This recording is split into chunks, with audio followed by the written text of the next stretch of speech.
बिष्टुपुर गोपाल मैदान में इंडिया गठबंधन की चुनावी जनसभा का आयोजन किया गया, जहां अरविंद केजरीवाल, चंपई सोरेन, कल्पना सोरेन ने भाजपा पर जमकर हमला बोला।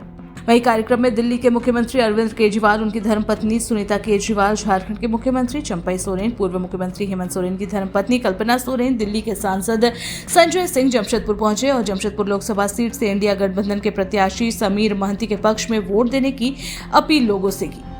वहीं कल्पना सोरेन ने कहा, भाजपा ने मेरे पति और झारखंड के पूर्व मुख्यमंत्री हेमंत सोरेन को झूठे केस में जानबूझकर फंसाया है। इंडिया गठबंधन झुकेगा नहीं। हम लोग हमेशा संघर्ष करते रहेंगे और गरीबों के हक और अधिकार को लेकर लड़ते रहेंगे। वहीं झारखंड के मुख्यमंत्री चंपई सोरेन ने कहा कि भाजपा वाले केवल झूठ पर झूठ बोलते हैं, जनता उसकी झूठ जान चुकी है। वहीं घाटशिला में 2 दिन पहले प्रधानमंत्री नरेंद्र मोदी आए और यहाँ के स्थानीय मुद्दे के बारे में उन्होंने कुछ नहीं कहा, जिससे जनता नाराज है, इनको सबक सिखाएगी आदि कई मुख्य बातें उन्होंने कही। दिल्ली के मुख्यमंत्री अरविंद केजरीवाल ने कहा कि मोदी ने जानबूझकर हेमंत सोरेन को जेल में डाला है। आदिवासी समाज के बड़े नेता हेमंत सोरेन जी हैं। आप सभी लोग 25 मई को तीर धनुष पर बटन दबाए और गठबंधन प्रत्याशी समीर महंती जी को जिताना है। झारखंड में इंडिया गठबंधन 14 सीटों पर जीत हासिल करेगी। वहीं साथ ही भाजपा पर जमकर हमला बोला।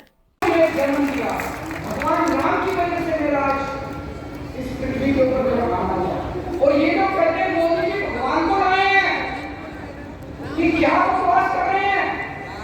इनके अहंकार को क्या हो गया? इस बार बटन दबा के इनके अहंकार को चूर करना हम लोग।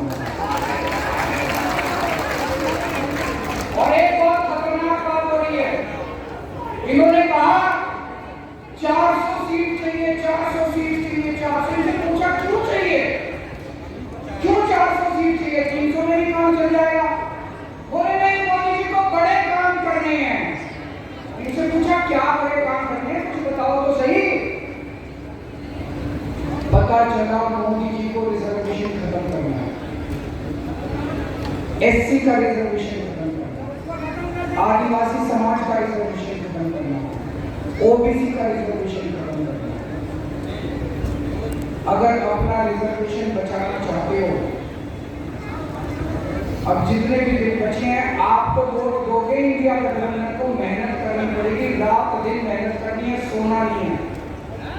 घर घर जाके प्रचार करना पड़ेगा और मोदी जी को हटाना पड़ेगा, देश को बचाना पड़ेगा। आज मैं दिल्ली से आया हूं, मेरा स्वार्थ इतना कह लीजिए कि मैं अपने भाई हेमंत सोरेन के लिए आया हूं, लेकिन आज मैं झोली फैला के आप लोगों के सामने देश को बचाने की अपील करने के लिए आया।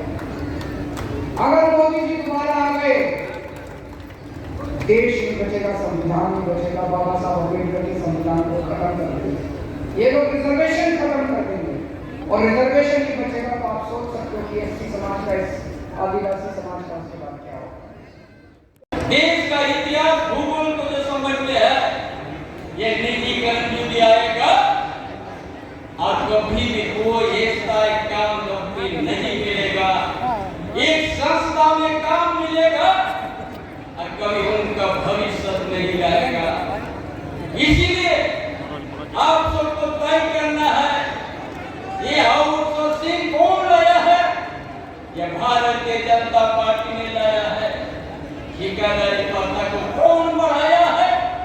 ये भारतीय जनता पार्टी का सोच है। इसीलिए अगर आपको उसको बंद करना है और नौकरी को, एक नौकरी को आपको उम्मीद रखना है, तो इंडिया गठबंधन का समर्थन करना है और हर युवा युवती को एक नौकरी दिया जाएगा और सोचिंग और ठेकेदारी प्रथा समाप्त होगा। ये तो लड़ाई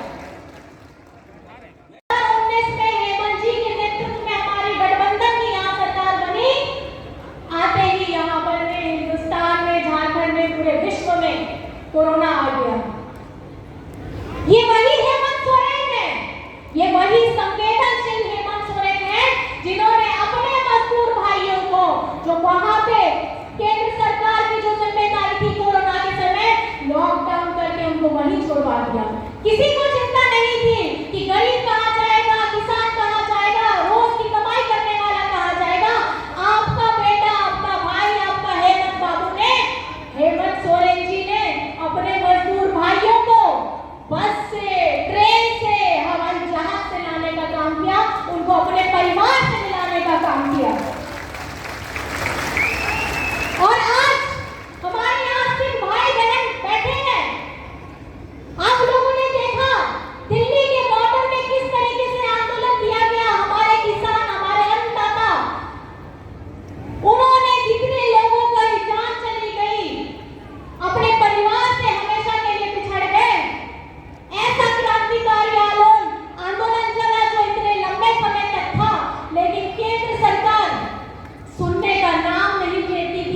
देखने